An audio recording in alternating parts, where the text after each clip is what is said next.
everybody, and welcome to another exciting episode of the Ungrownups video transmission.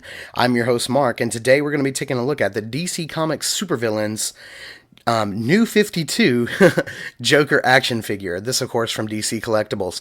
This is how the Joker appeared in Greg Capullo's current run of Batman from DC Comics, and this is a really cool Joker figure.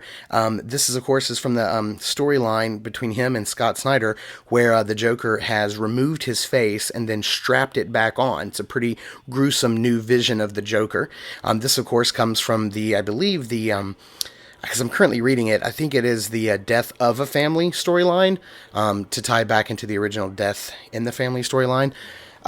This is pretty cool. He, of course, has got on his Garage Man, Joe the Garage Man outfit. He's got the big tool belt, the big boots, the big gloves, and a whole bunch of tools. So, pretty nice. I love that they've shredded and sort of done damage to the new DC curl right here on the side. Nice little picture of the Joker there. And then, of course, on the back, a little cross-sell of Black Manta and Captain Cold. And, of course, you can see here with the new DC, New 52 DC Batman right there. So you can see a little picture of the Joker there. And on the side, another picture of how the Joker looks. Pretty cool. I love this version of the Joker in the book. I thought it was a very new, nice, iconic version of the Joker. And I haven't bought a Joker figure in quite a while, except for, of course, the 1966 classic version of Joker, which we reviewed not too long ago. But I love this version of the Joker in the comic, and I was like, they're making a toy, I gotta get it. So yeah, let's get this guy opened up out of this nice window box and take a closer look at this guy. Okay, so taking a closer look at Joker, opened up out of the package, and you can see this guy is pretty impressive. I think a lot of people, if you're not particularly familiar with Greg Capullo's run on Batman right now, you may not find any sort of familiarity with this version of the Joker. But basically, what ended up happening in the story was I think the creators wanted a way for the Joker to go away for a while and let Batman focus on other villains, and then sort of have the Joker sort of, always wondering, like, when is he coming back, and then have him make a surprise return. So during his absence, the Joker was planning this massive attack on not just Batman, but on his entire family. So he goes after Alfred, he goes after each one of the Bat family. So Robin, Nightwing, Batgirl, they're all sort of, in his way and vulnerable to his attack. And one of the ways they let the Joker go, how they got rid of the Joker for a while, was the Joker had another villain, I think his name was the Dollmaker, actually remove his face. So the Joker had his face removed completely, and then had it, he held it back on like a mask with these bands and straps, and it's a very gruesome, very violent version of the Joker, but at the same time very very cool and unique. And so this is the version of the Joker from the finality, the final act of Death of a Family, run by Scott Snyder and Greg Capullo, where he's got on the Joe's sort of the Joe's Garage outfit here, which you could see is like too small because the pants legs are up real high, and it just looks fantastic. It says Joe right there on the name tag right here, and we're gonna zoom in here and take a closer look at this guy. But I just wanted to show him off sort of as you can turn him around here and see Joe's Garage right there on the back.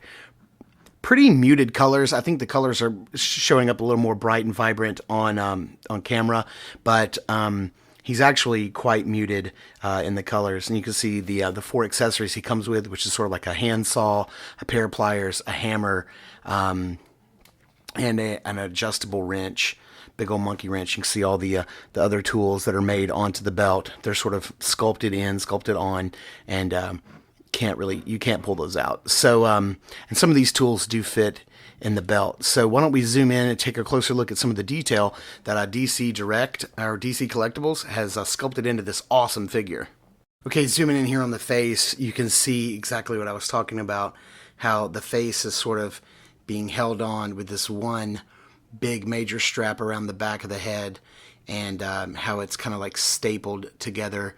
The skin is just being held on. You can see the wires and the staples and the straps pulling the face and the mouth back into like this huge grin, being held on like a mask. It's a pretty brutal version of the Joker, and I remember it was quite a big deal when it actually happened, because I remember even CNN.com covered the last page of the book, and on one of their sites, talking about how gruesome and bloody it was. You can see his eyes in there peeking through the eye slits, like a mask. It's pretty gruesome. Turn it around back so you can see. Make sure we keep this in focus. Very nice detail. Joe's garage, and you get a good look at the tools that are sculpted. They're all kind of they're stuck in place, but they're very three-dimensional in their sculpting. So they actually do look like look like they come out. But of course they do not. One of my only complaints about this figure is that the pliers that you get are the exact same pliers that are sculpted onto the belt. I wish they would have made these a different color, maybe so they weren't both green, they wouldn't stick out as being so identical. But you can kind of stick those over there on that side. You can take the hammer, or maybe you could put the wrench in here.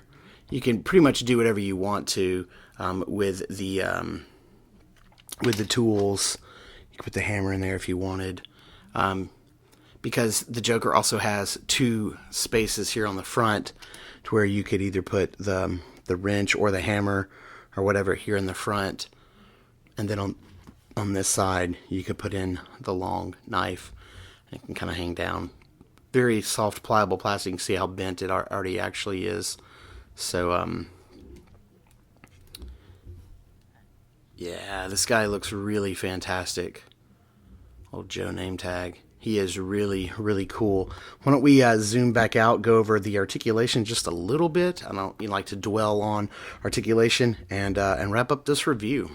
Okay, so going over the articulation a little bit. I don't mind going over it here, particularly with this figure, because I don't buy many DC collectible figures. I actually think I own any.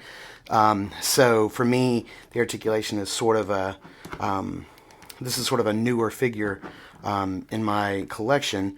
So looking at the articulation here, it doesn't look like his head goes up and down that much. It's got a little bit of play. It's on a pseudo ball joint here. The arms are on a really tight pin socket, so they do, of course, go outward. There's a cut joint at the top of the sleeve, the bottom of the sleeve, regular joint at the elbow, and 360 on the gloved wrist. So that's pretty cool. Same thing for this arm. There is no there is waist articulation. You just have to pop that paint seal, and then no outward articulation at the hip, but it does go forward and back a little bit. Regular articulated point at the knee, doesn't bend that much. And then, a cut joint at the bottom of the pants leg. So, pretty decent articulation. I think pretty standard points of articulation. One of the reasons that I'm not too into the DC collectible figures is the hip joint. I really don't like this T-hip style that they use. I don't know. To me, it's not good for articulation, definitely, and it doesn't look good aesthetically. So it's one of the reasons I'm not that big of a fan of these figures, and I don't buy too many. I am a huge fan of Batman, and especially the Joker. And when I saw that they were making a figure of the Joe's Garage Joker, I knew I had to, definitely add him to my collection. So that's why we're reviewing him. So this guy is pretty fantastic. If you're a fan of the Joker and you want to add, just another really cool articulated version of him to your collection, then this is definitely a figure for you. If you're just a standard DC collectibles figure collector, then this is probably also the figure for you. But if you're a fan of very good articulation, then you may want to pass on this figure, because his articulation's not the best in the world. But, for standing around, standing still, being basically a staction on my shelf, which is what he'll be, I'm pretty happy, because I'm a big fan of this version of the Joker. most definitely. So that's going to about do it for this review. We're going to ask if you dug it, please like, comment, or subscribe, and be sure to check out our other video transmission toy reviews right here on Ungrownups channel on YouTube.com.